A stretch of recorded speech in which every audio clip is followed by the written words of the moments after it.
Captain Peter Cutsie, the first in the series of raw data.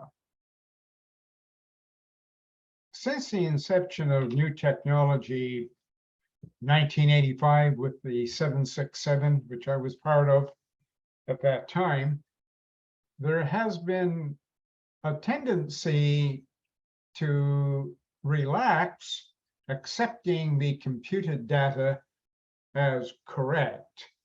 And really, that kind of thinking could get you into a whole lot of trouble. So what I'm going to present to you in the next series of videos is the importance of what raw data really is and how to use it.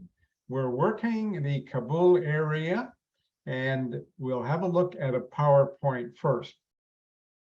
Just before we begin the PowerPoint, I often tell my students, think of raw data as a cake, something you can physically see, and it's large. And think of the magenta that you see on the HSI and NAV display, which is computed data, as the icing on the cake. The icing on a cake is extra. The cake is primary. Raw data is the cake. Let's have a quick look at what we're going to talk about. EFIS mode VOR expanded, EFIS mode VOR center, EFIS mode expanded approach, and EFIS mode center approach.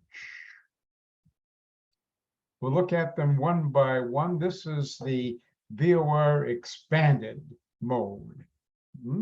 And we're working the Kabul area, and this is the 104 radial, and we're tracking inbound 284 in this picture.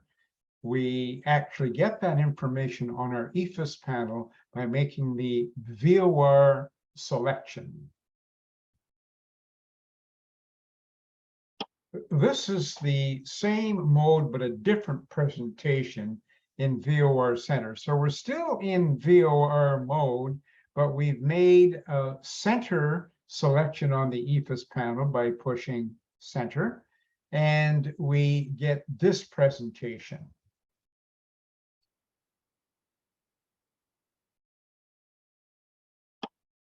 We now have made a different selection on the EFIS panel, the approach selection, and we're tuned to the ILS, I should say, yes, the ILS for runway 29 in Kabul. So this is the expanded mode of the approach mode. And then we'll have a look at the center mode. So there we have it. So those four different selections or four different visual presentations is how we observe a form of raw data. There's other raw data on the aircraft, as we know, a lot of raw data. Let's go around to the flight deck right now. I've got us frozen in time here so we can talk. But here we have raw data. The nav, or they should say the primary flight display, other than the magenta, is raw data. Our angle of attack is raw data. And our aircraft symbol with respect to the pitch reference and bank reference, in this case, a pitch reference of 3 degrees to 3.5 degrees. That's raw data. This is raw data. The IAS, the Mach, the altitude. In other words, this is real data, and we shouldn't forget about it. And we are closing on a radial, a VOR radial. We've got Kabul VOR tuned, as you can see on number 1 and number 2. We're 37.6 miles away, and that is the magenta track on our map on our map. Well, let's just go up and make a little selection here. And let's just kind of go to VOR mode and come down. Ah, that's familiar. We just saw that. That's the VOR center mode. So we are to the left and closing on the radio that we've got tuned.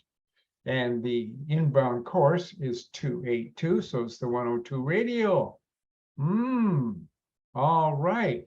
Now let's just go up to that selector again and make another selection. We'll come out of the center mode by selecting center. There we have it in the expanded mode. Ah, so that's kind of neat. So this is something that you should be doing and you should be trained to do, is to check to see if the map is in fact correct. Well, so far it looks like it's correct. We're to the left and we're closing.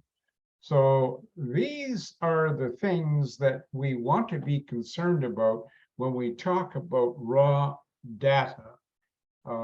Some airlines, and I totally agree with them and their procedures, that when you are using a map and in an RNAV function, and there is a localizer or a VOR that you can use to check the track, that is the RNAV track overlies a VOR radial, or the RNAV track overlies a localizer, as an example. Always check the raw data by going to these selections, either approach or VOR. Okay, there's the map mode that we're flying in now in the airplane, and there's a plan mode in which we do all our designs. All right, so that's what I wanted to show you basically, and we'll go back into the airplane again, and we'll go up and change the scale just so that we can have a little better look at our map. So there's our map, and there's our active waypoint. And if we go to the legs page, we can actually see the active waypoint in magenta. And we are now intercepting, as you can see, 30-second trend vector. We're in LNAV. It's captured, and VNAV path and MCP speed. So is that correct? Is the map correct? Well, how do we find that out? Well, we can find that out by going to the raw data. Hey, the map is correct. The raw data actually coincides. And that's how, one way to use raw data.